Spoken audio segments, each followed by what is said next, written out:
चलो ध्यान से देखो दर्पण सूत्र, पहले दो बार बोलो दर्पण सूत्र कितना होता है, बोलो 1/v प्लस 1/u बराबर 1/1। एक बार और बोलो 1/v प्लस 1/u बराबर 1/1। दर्पण में यहाँ क्या चीज है, लेंस में क्या हो जाएगा, बस फर्क इतना ही है। चलो तो सबसे पहले हम स्केच ड्रॉ करते हैं गोलीय दर्पण। तो गोलीय दर्पण माने कौन दर्पण ले ले बताओ, अवतल ले लेते हैं। अवतल को इंग्लिश में क्या चीज बोलते हैं, कॉनकेव मिरर। बहुत अच्छा, एबी नाम दे देते हैं। एबी कौन दर्पण है, अवतल दर्पण। इसका कोई ना कोई पोल होगा, पोल माने क्या चीज, ध्रुव। पोल मतलब क्या चीज, ध्रुव, यही ना। अब बताओ इसका कहीं ना कहीं वक्रता केंद्र होगा और कहीं ना कहीं इसका फोकस होगा कि नहीं। मान लिया जाए हम कोई वस्तु को यहाँ रख रहे हैं, वस्तु का नाम देते हैं एम और एन। वस्तु का नाम क्या दिए, एम एन। वस्तु को हम इंग्लिश में ऑब्जेक्ट बोलते हैं, क्या बोलते हैं, ऑब्जेक्ट। ये वस्तु है। बताओ प्रतिबिंब बनने के लिए कम से कम कितना किरण चाहिए, 2 किरण। देखो सबसे पहले हम पहला किरण को गुजारते हैं प्रधान अक्ष के समानांतर। किसके समानांतर गुजारे, अच्छा प्रधान अक्ष के समानांतर गुजारे तो ये दर्पण पर आपतित हुआ होगा। जहां आपतित हुआ इसका नाम हम दे देते हैं क्यू।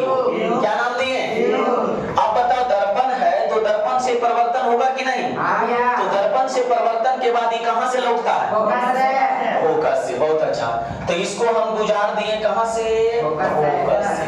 हो गया। चलो तो अभी तुम लोग बताया कि प्रतिबिंब बनने के लिए कम से कम कितना किरण, 2 किरण, जिसमें से एक किरण दिख रहा। दूसरा किरण हम गुजारते हैं वक्रता केंद्र से। कहां से गुजारते हैं, वक्रता केंद्र से गुजारते हैं।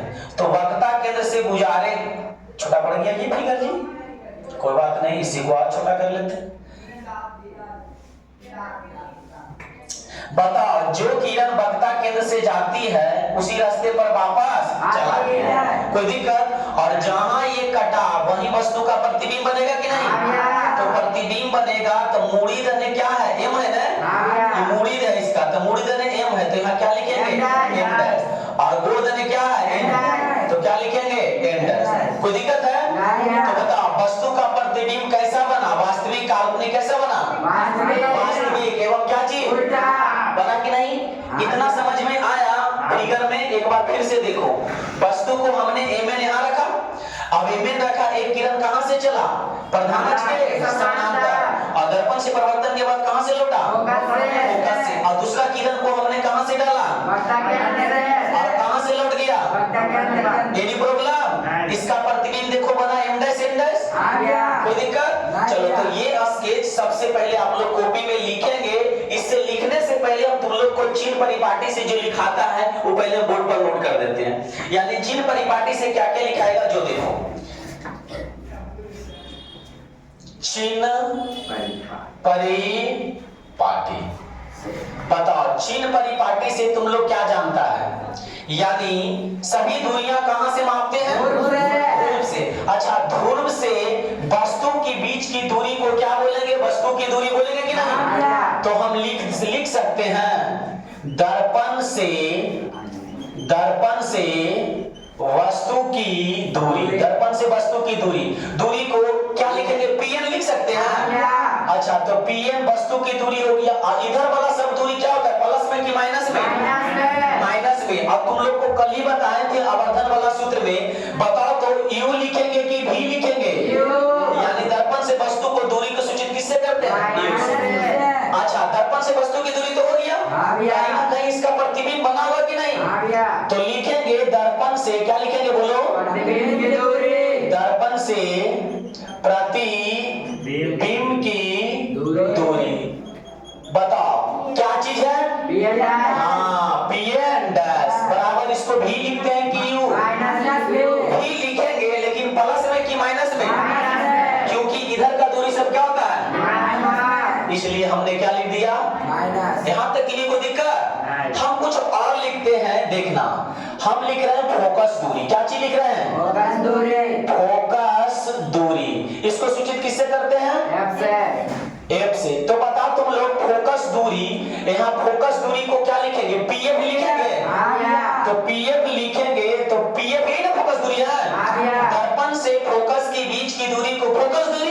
इसको सूचित स्मॉल एफ से करते हैं ना। तो प्लस में कि माइनस में? तुम लोग को फोकस दूरी साबित करें कि गोलीय दर्पण में फोकस दूरी वक्र त्रिज्या की आधी होती है। ध्रुव से फोकस के बीच की दूरी को फोकस दूरी, और ध्रुव से वक्ता केंद्र के बीच की दूरी को कौन दूरी? वक्ता त्रिज्या। बोले हैं? चलो तो पीएफ हो गया। और लिख सकते हैं हम वक्रता त्रिज्या। बोलो वक्रता त्रिज्या। त्रिज्या वक्ता त्रिज्या को क्या लिखेंगे? पीसी। पीसी बराबर क्या लिखेंगे? आर की एफ लिखेंगे। क्या लिखेंगे? आर। अब आर बता माइनस में कि प्लस में? माइनस में। अच्छा तुम ही बताओ तो बाबू, आर बराबर एफ बराबर फार्मूला क्या जानता है? एफ बराबर r/2 जानता है ना? अच्छा तो यहाँ से वर्ज गुना करेंगे, वर्ज गुना करेंगे तो r बराबर क्या होगा? 2f होगा कि नहीं? तो हम r बराबर लिख सकते हैं 2f। अब माइनस है तो माइनस लगा देंगे, कोई दिक्कत? बस चिन्ह परिपाटी से आप लोग इतना समझे। चिन्ह परिपाटी से आप लोग इतना बात समझे। दर्पण से वस्तु की दूरी को हमने क्या लिखा? दर्पण से प्रतिबिंब की दूरी को क्या लिखा? pn dash. अब फोकस दूरी को हमने क्या लिखा? pa। वक्र त्रिज्या को हमने क्या लिखा? pc। कोई दिक्कत? चलो यहाँ तक जो विद्यार्थी समझ गया बिल्कुल आगे आसान है। बस इतना सबसे पहले आप लोग नोट करो। बनावट लिख के डैश देगा, ये चीज लिखना जरूरी है। चलो ध्यान से आप लोग समझेंगे।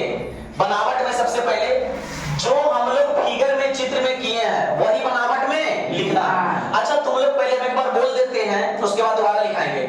हमने बनावट में क्या किया? बोलो AB एक अवतल दर्पण लिया कि नहीं? AB एक अवतल दर्पण लिया। इसके प्रधान अक्ष पर कोई वस्तु MN रखा गया, जिससे चलने वाली प्रधान अक्ष के समानांतर किरणें दर्पण से परावर्तन के बाद कहां से लौटता है? और दूसरी किरण इसके वक्ता केंद्र से जाती है और वक्ता केंद्र से वापस चली आती है। इस प्रकार वस्तु का वास्तविक एवं उल्टा प्रतिबिंब M डैश N डैश प्राप्त होता है। ये प्रॉब्लम।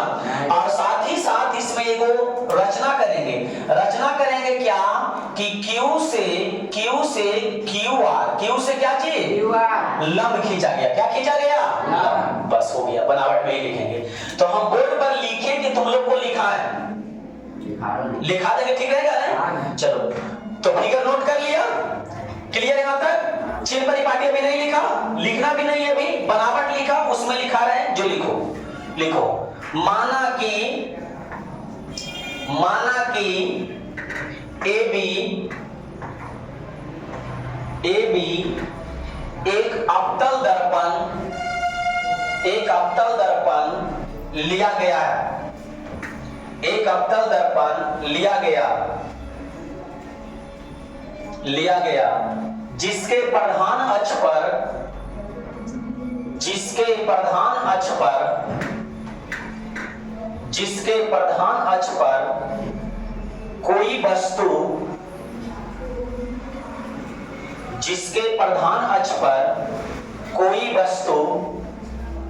कोई वस्तु Mn रखा गया। कोई वस्तु Mn रखा गया जिससे चलने वाली प्रकाश की किरणें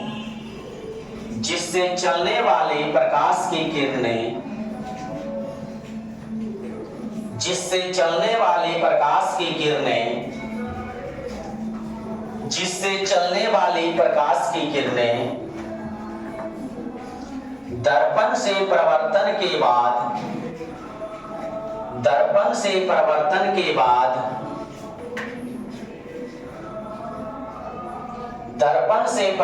के बाद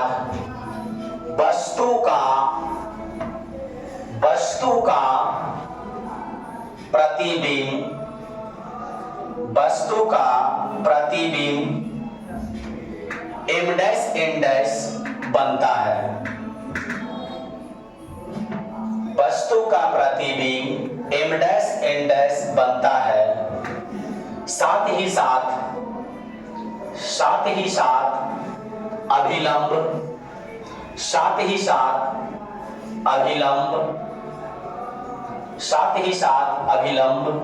QR खींचा गया। अभिलंब QR खींचा गया।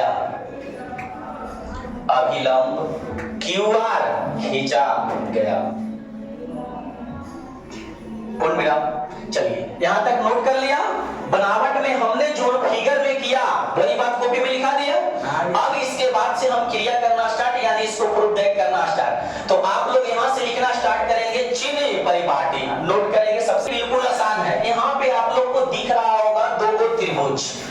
बताओ त्रिभुज MNC दिख रहा है? देखो इधर त्रिभुज MNC और दूसरा त्रिभुज देखो तो M'-N'-C दिख रहा है कि नहीं? ये दोनों त्रिभुज आपस में समरूप है। और कल ही बताए थे जो त्रिभुज आपस में समरूप होता है वो हर तरह से क्या होता है? बराबर। यानी उसका भुजा का अनुपात बराबर होगा, कोण का अनुपात बराबर होगा। और भुज यानी समरूप जो होता है बहुते विधि से होता है। 10वां 8वां 9वां में पढ़े होंगे SSS, AAA, ASS पढ़े कि नहीं? तो हम आप लोग को दो त्रिभुज में टिक लगाए, उसका नाम हम लिखते हैं त्रिभुज MNC समरूप त्रिभुज M'-N'-C। हमने क्या लिखा? दोनों त्रिभुज क्या है? समरूप है। इसलिए समरूपता के नियम से हम जानते हैं कि अगर हम इसका भुजा MN लेते हैं, किसका भुजा लिए? त्रिभुज MNC में भुजा इसका क्या लिए? MN। तो एकर वाला भुजा क्या लिखेंगे बोलो तो? M'-N'। हाँ M' और क्या चीज? N'। अच्छा इधर वाला का भुजा हम लेते हैं CN। क्या लेते हैं? CN बोलो या NC बोलो, कोई दिक्कत है? अरे NC लिखो या CN लिखो, कोई दिक्कत? तो उसी तरह से इसका भुजा यही वाला लेंगे, यानी N' और क्या लेंगे? C। यानी N' और क्या चीज? C।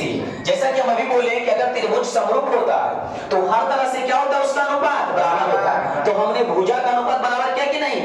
इसका भुजा MN लिया तो इसका भुजा क्या लिखेंगे? M'-N'। अगर इसका भुजा NC लिए तो इसका भुजा क्या लिखेंगे? N'-C। Any problem? अब ध्यान से देखेगा तुम लोग, MN बटा M'-N' को हम बताओ तो NC को ऐसे लिख सकते हैं। देखो NC है यहाँ। अच्छा हम इसको लिखते हैं, देखो PN पूरा हम लिख देते हैं पहले PN और इसमें घटा लेते हैं PC। क्या घटा लेते हैं? PC। जिसको नहीं समझ में आया अभी बतलाते हैं, ध्यान से देखो। ये पूरा रेखा क्या ले लिए? PN। क्या ले लिए? PN। और हमने इसमें घटा दिया क्या चीज? PC। तो बचा यही खाली ना? देखो लिखा है क्या चीज? NC। हमें लिखना है हर हाल में क्या चीज? NC। क्या लिखना है? NC। तो हमने किया पूरा रेखा ले लिया। पूरा रेखा क्या है? PN। और PN में घटा दिया क्या चीज? क्या घटा दिया? क्या घटा दिया? PC। तो PC घटाया तो क्या बचा? सिर्फ CN बचेगा ना? कोई दिक्कत? तो उसी तरह से नीचे बताओ तो नीचे जो है ना N'-P, इसको हम क्या लिखेंगे बताओ? लिख सकते हैं देखो इधर N'-P में लिख सकते हैं PN, यानी PN'। हमने क्या लिखा पहले? PN'। और PN' में हम क्या कर, सॉरी इधर ध्यान से देखो, यानी हमको लिखना है N'-C में तो हम लिख सकते हैं PC। क्या लिख सकते हैं? PC। पहले PC लिख दिए और उसमें से ये वाला घटा लेते हैं तो क्या बचेगा? सिर्फ यही बचेगा ना? फिर से देखो हमने लिखा PC। क्या लिखा? और PC में हम घटा रहे हैं क्या चीज? PN'। क्या घटा रहे हैं? PN'। तो क्या बचा होगा? CN' बचा होगा। फिर से देखो हमने लिखा PC। क्या लिखा? और PC में घटा लिया PN'। घटा लिया तो यही वाला नहीं बचा होगा, सिर्फ बचा होगा कि नहीं? नहीं समझ में आता है तो देखो इधर सबसे समझाते हैं। इधर P है और इधर C है और बीच में N' है। हमें सिर्फ इसका मान पता करना, इसका।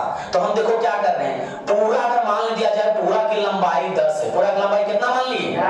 और जिसमें से ये 2 है, ये कितना है? 2। तो ये कितना होगा बताओ? 8 होगा। कैसे? इसमें घटाए ना जी, घटा के बोले तो उसी तरह से हम लिख रहे हैं PC। क्या लिखें? PC। PC बराबर हम लिख रहे हैं क्या चीज बोलो? PC बराबर क्या लिख रहे हैं?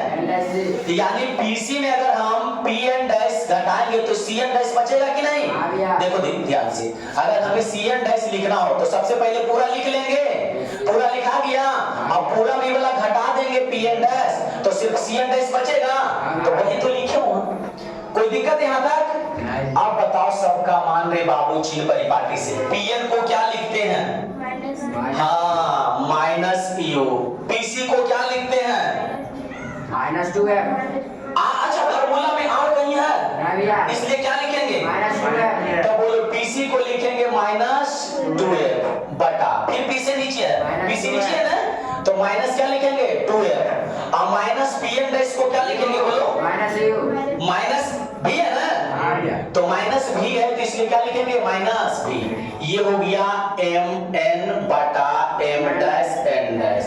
अब आगे देखो तो m n बटा m डैश n डैश बराबर, अच्छा ये माइनस यू, ये माइनस माइनस क्या होगा प्लस 2f। अच्छा ये बताओ तो क्या होगा माइनस 2f, आई बताओ तो माइनस माइनस प्लस। समीकरण नंबर कितना आया, कोई दिक्कत? अच्छा बाबू ये दोनों त्रिभुज से हमने एगो समीकरण बना दिया, एक त्रिभुज और इधर देखो तो दिखेगा, एक को देखो इधर बन रहा है एफ, यानी देखो एफ क्यू आर, और एक त्रिभुज देखो तो ये बन रहा है M dash N dash F, बन रहा है कि नहीं? फिर ये भी त्रिभुज आपस में क्या है समरूप है, तो फिर वही बात लिखेंगे त्रिभुज, बोलो क्या क्या नाम दिए, एफ क्यू, पहले लिख देते इसी का नाम एफ क्यू आर समरूप, बोलो त्रिभुज इसका नाम बोलो तो M dash N dash F, क्या लिखेंगे त्रिभुज M dash N dash F, आपस में क्या है समरूप। तो अच्छा जब समरूप होगा तो हर तरह से बराबर होगा कि नहीं, तो जैसे इसका अनुपात हमने बराबर किया उसी तरह से ये दोनों का अनुपात हम क्या करते हैं बराबर। अच्छा बताओ ये त्रिभुज के हम भुजा लेते हैं क्यू आर, क्या लिए तो ये त्रिभुज के कौन भुजा लेंगे एम डैश एन डैश लेंगे कि नहीं, बस एम डैश एन डैश, कोई दिक्कत? उसी तरह से ये त्रिभुज का भुजा हम लेते हैं एफ आर, क्या लेते हैं एफ आर, तो इधर वाला का भुजा क्या लिखेंगे एन डैश एफ, बहुत अच्छा हमने लिख दिया एन डैश एफ, कोई दिक्कत नहीं? हमें इससे मतलब नहीं, हमें मतलब किसी और चीज से जो दूरी से मतलब है, तो ध्यान से देखो आगे। अच्छा अवलोकन करो, ये जो हम अभिलंब डाले हैं ना, ये अभिलंब इसको खींच के हम P के करीब ले आते हैं, किसके करीब P के करीब, ये R को हम P के करीब ले आते हैं, तो जो हम बोल रहे हैं पहले उसको लिख देते हैं, यानी हम क्या बोल रहे हैं बिंदु लिखेंगे, चूंकि बिंदु R P के अत्यंत निकट हो तब। अच्छा बताओ तुम लोग बताओ ना, जब ये बिंदु R को हम क्या ले जा रहे हैं एकदम P के करीब ले जा रहे हैं, तो बताओ F R बराबर ई चल जाएगा वो जा, इधर चल जाएगा वो जा, तो F R बराबर F P होगा कि नहीं, क्योंकि जब ये इधर चल जाएगा तो दोनों की दूरियां बराबर हो जाएगा ना, तो लिख सकते हैं F P, बोलो लिख सकते हैं कि नहीं? तो चलो ये बात तुम लोग को पता चला कि ये क्रिया होगा, यानी एफ आर बराबर क्या चीज एफ पी, तो जहां तुमको एफ आर दिख रहा है ना वो चीज रख दो बाबू रे। अब देखो नीचे यहाँ क्यू आर बटा एम डैश एन डैश है, अच्छा क्यू आर देख रहा है, Q R E Q R है और एम एन है, देखो तो दोनों की लंबाई बराबर नहीं लग रहा है, तो हम क्यू आर को एम एन लिख सकते हैं, लिख देते हैं, यानी क्यू आर को हमने क्या लिख दिया और क्यों लिखा पता चला, क्योंकि दोनों का ऊंचाई बराबर है ना। चलो तो एम एन बटा एम डैश एन डैश बराबर एफ आर को हम क्या लिख देंगे एफ पी, लिख सकते हैं ना एफ पी, और बटा एन डैश एफ डैश को कुछ नहीं कर सकते हैं, वही नहीं, यानी क्या हो गया एन डैश एफ डैश। फिर आ जाओ एम एन बटा एम डैश एन डैश बराबर, अब तुम लोग बताओ पी एफ कहाँ दिख रहा है, पी एफ दिख रहा है ना, बताओ पी एफ को हम क्या लिख सकते हैं, पी एफ को क्या लिख सकते हैं एफ, तो लिख दे माइनस एफ, लिखा दिया, बटा एन डैश एफ को क्या लिख सकते हैं, एन डैश एफ को बोलो, एन डैश एफ को क्या लिखेंगे रे कहीं है, अच्छा एन डैश एफ ये है ना, तो ये को हमको नहीं पता चल रहा है कि क्या लिखना है, तो ध्यान से देखो हम लिखते हैं पी एन पी, यानी लिखेंगे एन डैश पी, देखो ध्यान से हमें इतना से मतलब है, हमने लिख दिया पूरा लिख दिया ना, तो इतना घटाना पड़ेगा ना, तो घटा लेते हैं क्या चीज पी एफ, तो बताओ बाबू माइनस एफ और एन डैश पी को क्या लिखेंगे, अब बोलो तो यहाँ से यहाँ के बीच की दूरी को पी एन, अरे पी एन डैश पी है या एन डैश पी बोलो क्या लिखेंगे, तो माइनस भी, अब पी एफ को क्या लिखेंगे पी एफ माइनस एफ लिखाएगा, यानी क्या लिखेंगे माइनस एफ, यानी ये हो गया एम एन बटा एम डैश एन डैश, फिर लिखो एम एन बटा एम डैश एन डैश बराबर ये हो गया माइनस एफ। अब बोलो माइनस भी माइनस माइनस प्लस एफ। अच्छा ई समीकरण एक, तो ई समीकरण क्या होगा दो होगा। ध्यान से अब देखो ना जरा, दोनों समीकरण में एलएचएस में दोनों बराबर है कि नहीं? जितना एलएचएस इसका उतना ही एलएचएस इसका। तो समीकरण कहता है अगर दायां पक्ष बराबर तो बायां पक्ष अपने आप क्या हो जाता है बराबर, अगर बायां पक्ष बराबर तो दायां पक्ष अपने आप क्या हो जाता है बराबर। आया समझ में? तो समीकरण एक और दो से अब बनाएंगे आगे, तो बनेगा कि नहीं? आप लोग पहले इतना नोट करेंगे। बाबू बताओ कैसे समीकरण आया? बस ये दोनों समीकरण को सिर्फ एलएचएस, जैसे एलएचएस दोनों का बराबर है और आरएचएस बराबर कर दो, उसके बाद जोड़ घटा गुणा भाग करो, अपने आप आ जाएगा दर्पण सूत्र। तो देखो हम इसको पहले मिटाते हैं, दोनों समीकरण को देखते हैं।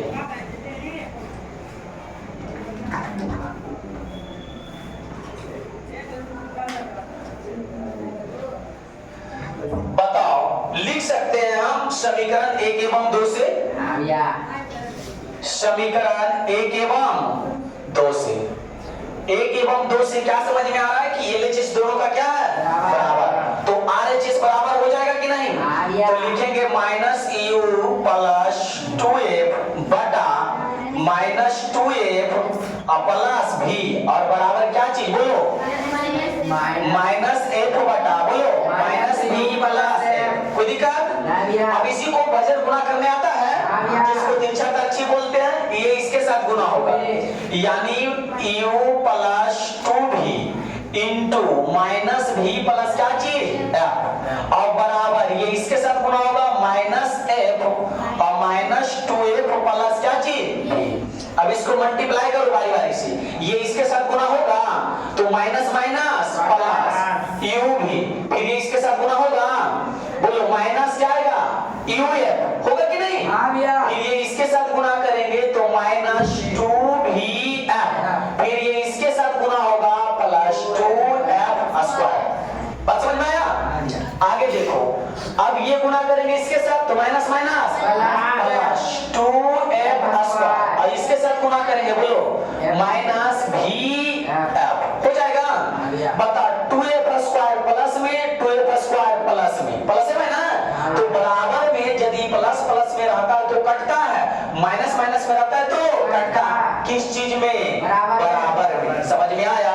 अब कहेगा भाई ऐसे कैसे होगा? समझो, यदि हम इसको इधर लाएंगे तो माइनस में होगा, तो माइनस में हो जाएगा तो अब प्लस माइनस होकर कट जाएगा कि नहीं? चलो समझ में आया। अब आगे बताओ क्या बचा? u भी uf माइनस 2v अच्छा ये माइनस में इधर आएगा क्या होगा? अच्छा ऐसा करो ना, इधर उसे उधर ले चल जाओ, तो बताओ तो माइनस भी है तो ये माइनस में तो उधर जाएगा किस चीज में होगा? प्लस में 2v। अच्छा नीचे साफ कर दे बोर्ड को। चल आगे देखो तो जरा, u भी माइनस uf बराबर यहाँ कितना बचेगा? vf बचेगा क्योंकि प्लस माइनस घट जाएगा ना जी। तो घट गया बड़ा के साथ प्लस, इसलिए हमने क्या लिख दिया बड़ा। अच्छा बताओ u क्या है? v है, u f है, अभी f है, लेकिन फार्मूला में अलग अलग सब है कि नहीं? दूधू को करके आया, तो बताओ दू को अब बनाना है एगो तो उसमें जरूर भागा पड़ेगा, तो हम भागा दे देते हैं u भी f से दोनों तरफ भाग करने पर, तो बताओ दोनों तरफ भाग करेंगे तो क्या हो जाएगा? u भी बटा u भी f माइनस uf बटा u भी f vf बटा u भी f। भागा दे रहे हैं? अरे समझ में? अब काटो जो कटता है, u भी खत्म, आगे काटो uf खत्म, vf खत्म, क्या क्या बचा यहाँ पे लिखा? यहाँ क्या बचा? ऊपर बचा 1 बटा f है ना रे, 1 बटा f माइनस 1 बटा v बराबर 1 बटा यो। अच्छा बताओ ना, इसको उधर कर देते हैं क्योंकि प्लस होता है दर्पण सूत्र में, होता है कि नहीं? तो 1/u इधर आएगा तो क्या होगा 1/v। देखो ना, यही साबित करने का था कि दूसरा। अच्छा ई इधर आ गया, खाली उधर सूत्र मतलब है, तो साबित तो करना यही ना है। तो बताओ दर्पण सूत्र बराबर 1/f बराबर क्या होता है? अरे 1/u प्लस 1/v या 1/v प्लस 1/u, कुछ भी बोलो, जोड़ने को दिक्कत। यही दर्पण सूत्र है। कितना नंबर में आता है? 5 नंबर में। और इसका एकदम पूछने की संभावना अति आवश्यक रहता है। ठीक है, तो आप इसको नोट करो। मिलते हैं अगले क्लास में। अभी के लिए जय।